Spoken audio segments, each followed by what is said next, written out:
Bobby, you have some Kyle Dubas criticism. You want to bring this up right now. So let's circle back to the Leafs for a second here. And it's your belief that if the Leafs lose in this first round this year, you think he should absolutely be fired. Why don't you go ahead and explain why? I'm a Canuck fan. Let's start with this. Okay. And you guys love to hammer me about our boy Jim Benning. Good old Jim Benning. Now, I come to the defense of Jim Benning a lot. Has he made some bad free agent signings, but that guy took over the Titanic as it was halfway under, and they almost got it to the Western Conference Finals. And I was kind of thinking about Kyle Dubas, where you're going to say the team's better. You know, teams should get better every year, but I don't think he's been as great a GM as we think, because this guy inherited a sports car and was told, don't crash it. And I don't think that this team is much better than they were 4 years ago. I got some stuff here.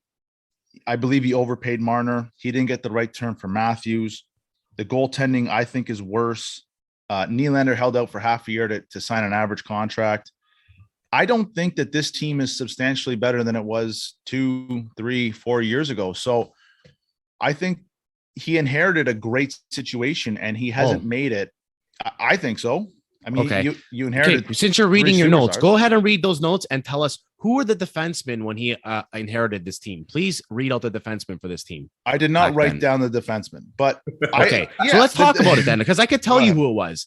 Morgan Riley, who they still have. It was Jake Gardner, Ron Hainsey, Matt Hunwick, Connor Carrick, Travis Dermott. This was their defense. Now look at their defense now. It's night and day. You look at the defensive metrics of that team there. That team was allowing 40-plus shots a game. And Frederik Andersen had to stand on his head in order to give them the record that they had. They're not allowing that anymore. Their defense is far better, despite what anyone here on Twitter wants to tell you about how bad defensively they are. I would agree with you in the goaltending, but let's be honest here. Freddie Andersen cost them a few playoff series, because if he was as good as he had been in the regular season in the playoffs, then they would have won a couple rounds and we wouldn't still be here talking about them not winning rounds. Okay, here let's play the game. Yep. Grade Kyle Dubas as a GM since he became the Leafs GM. I say a B. I wouldn't fire him, because this team is about to break their franchise record for points. Not even break it, just smash through it.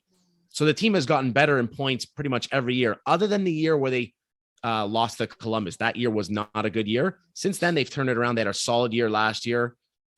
Again, screwed up in the playoffs. This year, another solid year. If they weren't in this Atlantic division, which is like one of the best divisions we've probably seen with the amount of great quality teams there are, then they would probably be the best team in that division. It would make them look a lot better, I would say. They were the best team in the division last year, and how'd that work out? Not well, obviously. Not well, yeah, obviously. So I don't think it's a B at all. I think that Jim Benning's C-. Jim Benning's teams never got better. They were consistently just barely making the playoffs. Yeah, and the one time they made the playoffs, they got lucky, rode a hot goalie. They faced another goalie who couldn't stop a beach ball. And then they rolled that hot goalie to 7 games against Vegas in a series they had absolutely no business being in whatsoever. Yep. And now they've sucked ever since, and they still suck. So how good? Yes, he deserved to get fired. Kyle Dubas' teams have never been even close to missing the playoffs. If you can't establish that Kyle Dubas inherited a team up here, and Jim Benning and watch my pen. I don't think you can see how bad he inherited was. Some really franchise players. Let's say that he inherited that who were on their entry level deal. He had to sign them. He gave some of them too much money. Mitch Marner's overpaid, sure, but I'd rather overpay him by $1.5 million than some fourth line plug, which your boy Jim loved to do. $3 million, but okay. Jay Beagle, Tyler Myers. Yeah, no, signings was bad, but he brought in far better talent than, I mean, we look at Jim Benning. He brought in an elite forwards, elite defensemen, elite. He brought in JT Miller. That was a home run for him. What else? They drafted Pettersson. They drafted Besser. They drafted Quinn Hughes. They drafted Demko. Like, he brought in good pieces. There was nothing there. And all I'm saying is we can bang on Jim Benning, but if you can't establish that he inherited disaster. And that is far more difficult than inheriting a Ferrari. If you inherit a 1984, that team was not a Ferrari though 5 years ago when he inherited the team. You had elite players. You have the best player right now. Austin Matthews is the best player in the world. You had the best player in the world. I'm sorry, he wasn't the best player then. He inherited a team that was not complete. They didn't have a great defense. Their best players were still really young, obviously. And are they complete now? They're a much more complete team than they were back then. Yeah. Interesting. We'll see. So now you're saying that they're going to win a playoff series this year? Not saying that at all. They're going to be an underdog, but they could still win a playoff series. You're saying they're absolutely are not going to win a playoff series? I said I'm the only one on this panel that has said I think the Leafs are going to actually beat Florida or Tampa this year. I'm the only one that said it. I am the one that has faith, but I still think that he's getting too much credit. I don't think he's done a great job. I think he's done like an average to below average job. I think we are also underestimating the fact that the pandemic stopped the salary cap. And it hurt the Leafs probably more than any other team, because when they signed those 4 guys and it equated to 50% of the cap, they said it's going to be tough for the first year or two, but then the cap's going to continuously go up, and it's not going to be 50% of the cap. It might be 35% of the cap. And if the cap continued to go up like it did every year from the start of the salary cap, then you could be looking at $12 to $15 million extra in cap space, which they could have spent on a goalie, on a defenseman.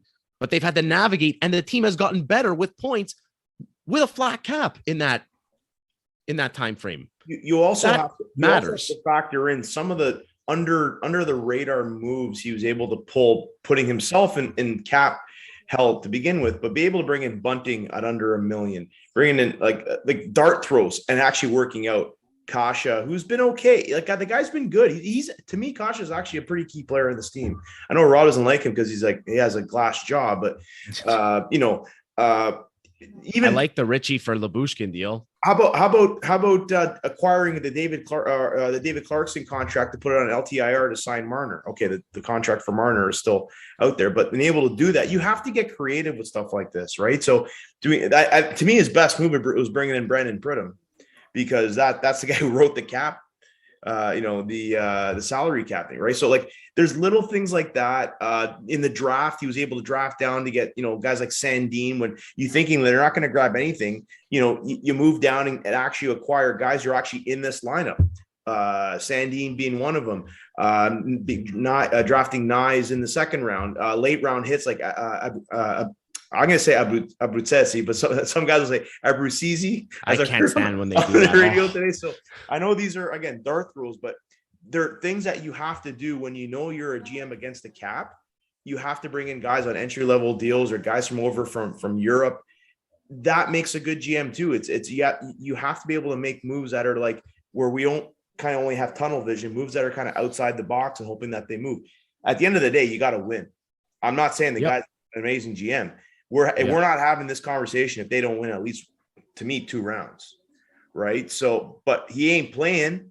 But I think he did a hell of a job at the deadline last year to give them all that they could to move forward. Yeah, it wasn't his fault that they messed it all up. Players last year, so I agree. I honestly don't think he loses his job if they don't win. I don't think so either. And also, Bobby, they have one of the best prospect pools in the league, and they're doing that all the while. They've been a top 5 to 7 team the last 3-4 years. That's tough to do as well. Yep.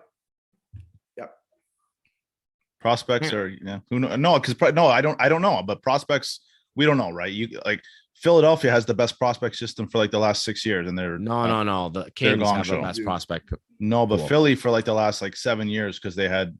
Well, you got to develop too. You can't just draft. You got to develop, and the Leafs do that pretty well. They're doing a better job of it now. So. Yeah, I'm interested to hear what people think. Yeah, I'm gonna put it out there. I'll put the poll out. Put it out there, baby. So for sure, it's a fair question. It's a fair question.